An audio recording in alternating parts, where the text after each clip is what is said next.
গল্পের নাম শেষ রাতের গরুর গাড়ি। পশ্চিমবঙ্গের এক ছোট্ট গ্রামের নাম ছিল শিবপুর। চারদিকে ধানের ক্ষেত, পুরনো বটগাছ, আর গ্রামের শেষ প্রান্তে একটি বহু পুরনো শ্মশান।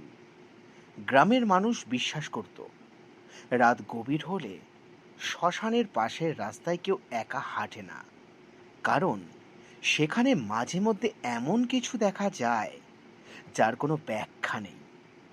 গ্রামেরই এক যুবক, শঙ্কর, এসব কুসংস্কারে একেবারেই বিশ্বাস করত না। সে বলতো ভূত বলে কিছু নেই, সব মানুষের মনের ভুল। এক সন্ধ্যায় খবর এলো শহরে থাকা তার অসুস্থ কাকাকে দেখতে রাতেই যেতে হবে। সকাল পর্যন্ত অপেক্ষা করার সময় নেই। তাড়াতাড়ি ব্যাগ গুছিয়ে শঙ্কর বেরিয়ে পড়ল।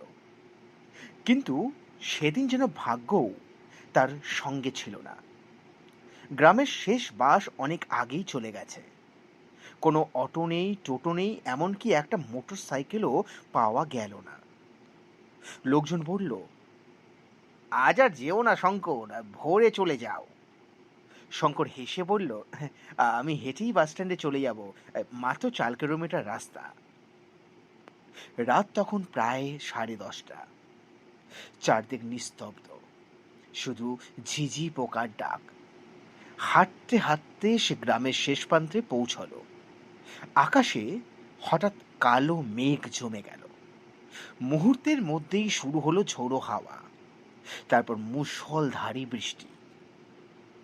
শঙ্কর ভিজে একাকার। ঠিক তখনই পিছন থেকে ভেসে এলো ঘন্টার আওয়াজ, টং টং টং। সে ঘুরে তাকাতেই দেখল একটা পুরনো কাঠের গরুর গাড়ি ধীরে ধীরে তার পাশে এসে থামল। দুটি সাদা গরু, গাড়ির গায়ে পুরনো কালো ত্রিপল, ভিতরটা অন্ধকার। একজন বৃদ্ধের গলা ভেসে এলো, শহরে বাস স্ট্যান্ডে যাবে? শঙ্কর অবাক হয়ে বলল, হ্যাঁ। উঠে বসো। বৃষ্টির মধ্যে আর কিছু না ভেবে শঙ্কর গাড়িতে উঠে বসল। ভেতরে অদ্ভুত ঠান্ডা, মনে হচ্ছিল যেন বরফের মধ্যে বসে আছে। গাড়ি ধীরে ধীরে চলতে শুরু করলো। কয়েক মিনিট পর শঙ্করের মনে হলো গাড়িটা অস্বাভাবিক দ্রুত চলছে। এত দ্রুত কোনো গরুর গাড়ি চলতে পারে কি? বাইরে গাছগুলো চোখের সামনে ঝাপসা হয়ে উড়ে যাচ্ছে। তার বুক ধরফর করতে লাগলো।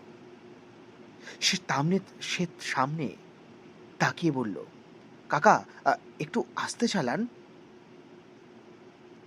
কোনো উত্তর নেই। আবার ডাকলো, কাকা। তবুও কোনো উত্তর নেই। সাহস করে ত্রিপলটা একটু সরিয়ে সামনে তাকালো, আর সেই দৃশ্য দেখে তার শরীর জমে গেল। গাড়ির সামনে কোনো চালক নেই। গরু দুটো নিজেরাই ছুটে চলেছে। লাগাম বাতাসে দুলছে, কেউ বসে নেই। শঙ্করের হাত পা ঠান্ডা হয়ে গেল। সে লাফ দিয়ে নামতে চাইল, কিন্তু শরীর যেন নড়ছে না। হঠাৎ কানে এলো ফিসফিস আওয়াজ, ফিরে যা, এখনো সময় আছে। যারা এই পথে আসে তারা আর ফেরে না। শঙ্কর চারদিকে তাকালো। গাড়িতে সে একাই। তাহলে কথা বলছে কে?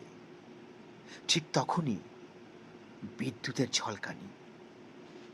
এক মুহূর্তের জন্য সে দেখল গাড়ির চারপাশে কয়েকজন ভেজা মানুষ দৌড়ে চলেছে। তাদের মুখ নেই, শুধু কালো ফাঁকা গর্ত। পরের মুহূর্তেই তারা অদৃশ্য। শঙ্কর চোখ বন্ধ করে জোরে জোরে ঈশ্বরের নাম জপ করতে লাগলো। বৃষ্টি আরো বেড়ে গেল।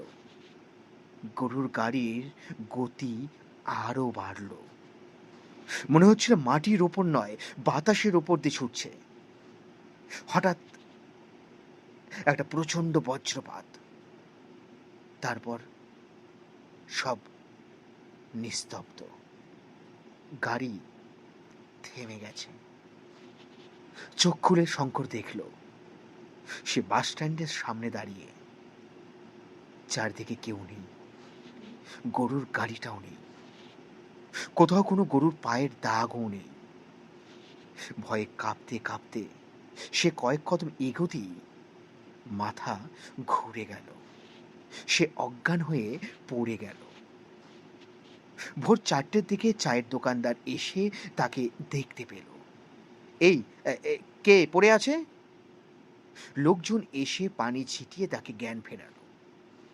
চায়ের দোকানদার বলল, তুমি এখানে এলে কিভাবে?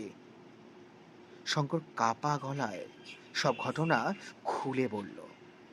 সবাই একে অপরের মুখের দিকে তাকিয়ে রইল।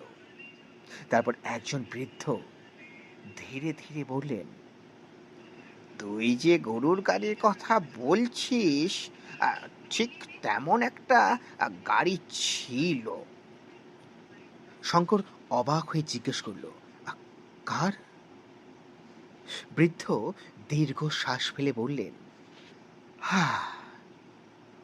প্রায় 30 বছর আগে হরিপদ নামে এক গাড়োয়ান এই রাস্তা দিয়ে মানুষকে বাস স্ট্যান্ডে পৌঁছে দিত।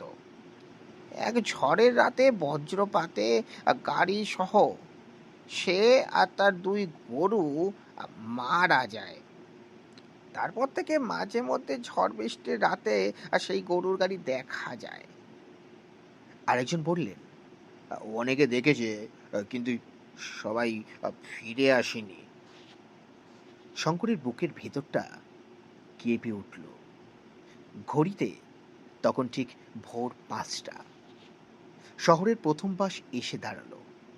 লোকজন উঠতে শুরু করলো, কিন্তু শঙ্কর আর বাসে উঠল না। তার মনে হচ্ছিল কেউ যেন দূর থেকে তাকিয়ে আছে। সে ধীরে ধীরে গ্রামের দিকে হাঁটতে শুরু করলো। পিছন ফিরে একবার বাস স্ট্যান্ডের দিকে তাকাতেই তার বুকটা হিম হয়ে গেল। দূরের কুয়াশার মধ্যে একটা পুরনো গরুর গাড়ি দাঁড়িয়ে, 2টি সাদা গরু, আর গাড়ির সামনে কেউ নেই। এক ঝলক বিদ্যুৎ চমকালো, তারপর সব অদৃশ্য। সেদিনের পর শঙ্কর আর কোনোদিন রাতের বেলা সেই বাস স্ট্যান্ডের দিকে যায়নি। গ্রামের মানুষ আজও বলে, ঝড় বৃষ্টির রাতে যদি দূর থেকে গরুর ঘন্টার শব্দ শোনো, কখনোই সেই গাড়িতে উঠবে না। কারণ সব যাত্রীকে গন্তব্যে পৌঁছে দেওয়ার জন্য যে গাড়ি আসে তা সবসময় মানুষের নয়, কখনো কখনো মৃত্যুরও হয়।